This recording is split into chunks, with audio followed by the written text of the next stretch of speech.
दोस्तों, वाइकिंग्स कौन थे, कहां से आए थे, इसके बारे में किसी को एग्जैक्ट नहीं पता है। लेकिन कहा जाता है कि वाइकिंग्स समुद्री लुटेरों की तरह थे। वो बड़ी नावों में सवार होकर आते थे और बड़े बड़े टापुओं को लूट लेते थे। वाइकिंग्स जिस भी जगह पर आक्रमण करते थे वहां से सोना चांदी और यहाँ तक कि औरतों और बच्चियों को भी उठा ले जाते थे। वाइकिंग्स सबसे पहले तब अस्तित्व में आए जब उन्होंने 793 बीसी में ईस्टर्न इंग्लैंड में पड़ने वाले एक आइलैंड लिंडिसफर्न पर आक्रमण किया। ये जगह एक पवित्र जगह थी। पवित्र मतलब एक धार्मिक जगह थी। यहाँ पर लोग आकर अपने धर्म की पूजा किया करते थे। वाइकिंग्स ने यहाँ पर आकर धार्मिक स्थल को तोड़ दिया था और यहाँ के सारे ईसाई भिक्षुओं को मार दिया था। ये हमला इतना घातक था कि यहीं से द एज ऑफ वाइकिंग्स की शुरुआत हुई। वीडियो की शुरुआत में हम आप लोगों को एक चीज बताना चाहते हैं, वो ये कि वाइकिंग्स के बारे में जो पूरे इंटरनेट पर एक बात उड़ रही है कि वाइकिंग्स मुस्लिम थे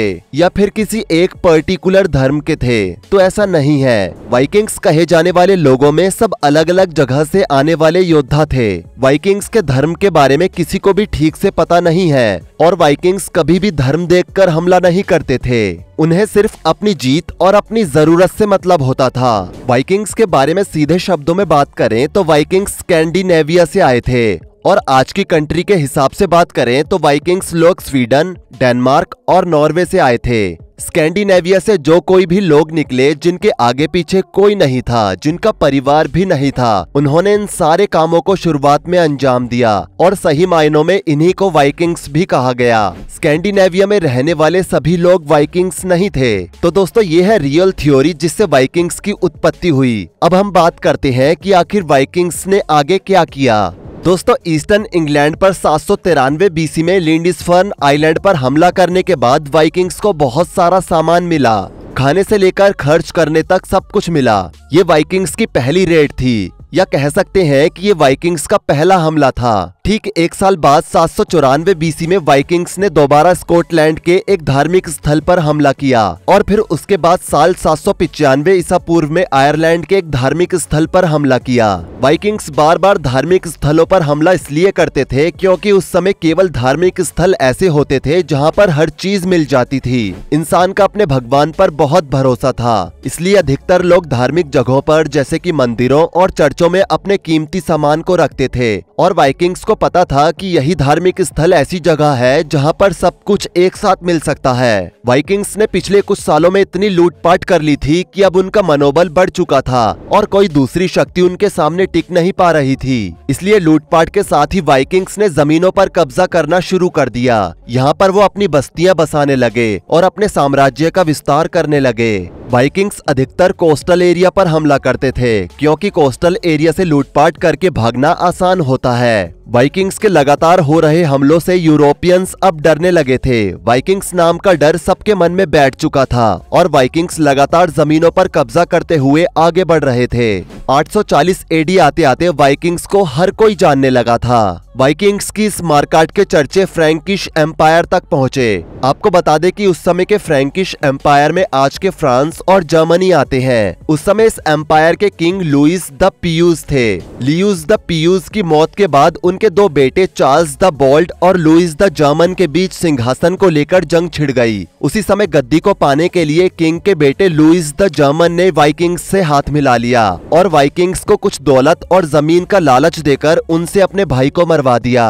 वाइकिंग्स ने जब इस काम को अंजाम दिया तो वाइकिंग्स को समझ आ गया था कि अगर हम चाहे तो यूरोपियन किंग्स की मदद करके या फिर उन्हें डरा धमकाकर उनसे पैसे और जमीन ले सकते हैं और उन पर राज भी कर सकते हैं। वाइकिंग्स का ये प्लान बहुत अच्छा काम कर गया और वाइकिंग्स ने राजाओं यानी कि किंग्स को डराना धमकाना शुरू कर दिया।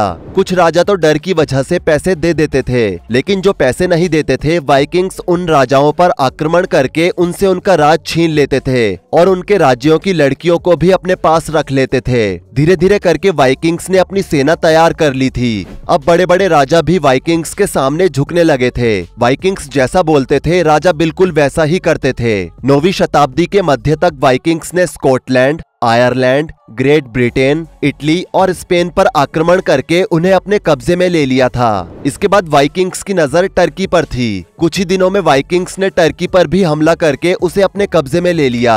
टर्की पर कब्जा करने के बाद उन्होंने ईरान को भी अपने कब्जे में ले लिया।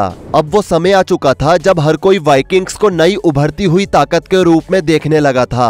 हालांकि शुरुआत में यूरोप के राजाओं ने वाइकिंग्स का डटकर बहादुरी के साथ सामना किया, लेकिन बस कमी ये रह गई कि यूरोप के राजाओं ने एक दूसरे का साथ नहीं दिया। आपसी एकता की कमी के चलते यूरोप के राजाओं का पतन होने लगा और इसका बखूबी फायदा मिला वाइकिंग्स को।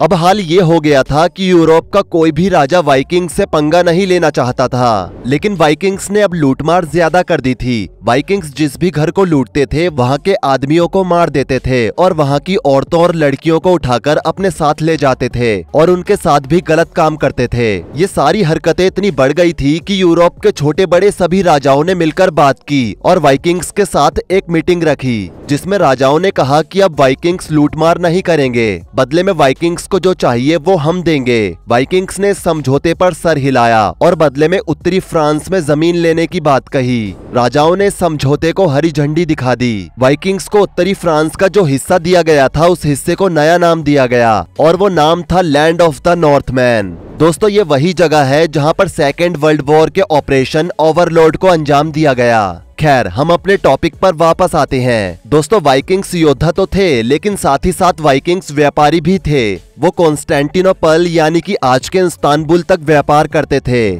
जो पुराने रोमन साम्राज्य के पूर्वी हिस्से बाइजेंटीन साम्राज्य की राजधानी थी। कुछ वाइकिंग्स इराक के बगदाद तक भी पहुंच गए, जहां से वो रेशम, मसाले और चांदी से लदे हुए जहाजों के साथ घर लौटते थे। वाइकिंग्स फर, ऊन और चमड़े जैसी चीजें बेचते थे, साथ ही वो दास और लड़कियां भी बेचते थे। वाइकिंग्स तो बहुत थे, लेकिन एरिक द रेड नाम के वाइकिंग्स ने वाइकिंग्स को अपने रूप में पहला योद्धा दिया। एरिक ने ग्रीनलैंड में 968 एडी में अपने साथ एक नई टीम तैयार करी। ये टीम बहुत खूंखार थी। वाइकिंग्स ने अपने शासन के दौरान एक से बढ़कर एक योद्धा तैयार किए, लेकिन Eric the Red, Harald Hardrada, Ivar the Boneless और एरिक ब्लूडेक्स सबसे खतरनाक वाइकिंग्स थे। एरिक द रेड के बारे में कहा जाता है कि एरिक को खून का स्वाद चखने का बहुत शौक था। एरिक द रेड नाम उसे अपनी लाल दाढ़ी की वजह से मिला था। एरिक ने अकेले अपनी वाइकिंग्स टीम के साथ पूरे ईरान को अपने कब्जे में कर लिया था। ईरान में एरिक ने बहुत बड़ा नरसंहार किया था। एरिक ने ईरान में अय्याशियां भी खूब की थी। एरिक जिस भी लड़की को बिस्तर पर ले जाता था उसे बाद में मार देता था। वो छोटी बच्चियों को भी नहीं छोड़ता था और उनके साथ भी गंदा काम करके उन्हें मार देता था। तभी एरिक को इतिहास का एक सन की वाइकिंग्स भी कहा जाता है। दोस्तों, वाइकिंग्स का अंत 1066 एडी में हो गया था। जिस समय वाइकिंग्स एज का अंत हुआ उस समय वाइकिंग्स साम्राज्य की डोर हारल्ड हार्ड्राडा के हाथों में थी। वाइकिंग्स के लगभग सारे योद्धा मारे जा चुके थे। कुछ को युद्ध में मार दिया गया था, तो कुछ बचे थे वो किसी खास बीमारी से मर गए। अब ईसाई धर्म अच्छे से फल फूल रहा था। लोगों में जागरूकता आ गई थी। यूरोप के सभी राजा एक दूसरे के साथ खड़े थे। 10वीं शताब्दी के शुरुआत में ये सब हो चुका था और 10वीं शताब्दी का मध्य समय आते आते इंग्लैंड में बहुत कुछ बदल गया। उसी समय यूनाइटेड किंगडम की गद्दी पर एक नए किंग ने कदम रखा। इनका नाम था स्वीन फॉर्कबियर्ड। स्वीन फॉर्कबियर्ड ने 1013 एडी में यूनाइटेड किंगडम की बागडोर संभाली और स्वीन फॉर्कबियर्ड का सपना था वाइकिंग्स को पूरे यूरोप से मिटा देना, क्योंकि वाइकिंग्स ने ईसाई धर्म पर सबसे ज्यादा अत्याचार किया था। लेकिन स्वीन फॉर्कबियर्ड कोई भी काम जल्दीबाजी से नहीं करना चाहते थे। लेकिन वो ये जानते थे कि वाइकिंग्स का खात्मा करने का इससे अच्छा कोई समय नहीं हो सकता है, क्योंकि इस समय वाइकिंग्स की रीढ़ टूटी हुई थी। वाइकिंग्स के पास सिर्फ एक योद्धा था और वो था हारल्ड हार्ड्राडा। और हारल्ड हार्ड्राडा भी इस समय अपने वाइकिंग्स भाइयों की मौत पर दुखी था। स्वीन फॉर्कबियर्ड ने पहले वाइकिंग्स के बाहर के कनेक्शन को खत्म किया और फिर स्टैमफोर्ड ब्रिज की लड़ाई में हारल्ड हार्ड्राडा को मार दिया गया। स्वीन फॉर्कबियर्ड चाहते तो हारल्ड हार्ड्राडा को बंदी भी बना सकते थे, लेकिन स्वीन फॉर्कबियर्ड का कहना था कि अब मैं पूरे यूरोप के लिए कोई रिस्क नहीं लेना चाहता हूँ। और इतना कहते ही स्वीन फॉर्कबियर्ड ने आखिरी वाइकिंग्स को भी मार दिया, जिससे वाइकिंग्स का ही अंत हो गया। तो दोस्तों, यह है वाइकिंग्स के अंत की पूरी कहानी। आपको कैसी लगी नीचे कमेंट सेक्शन में जरूर बताएं। वीडियो को लाइक करें, शेयर करें और ऐसी ही और वीडियोस के लिए इस चैनल को सब्सक्राइब करके साथ में बेल नोटिफिकेशन को भी ऑल पर सेट कर लें। धन्यवाद।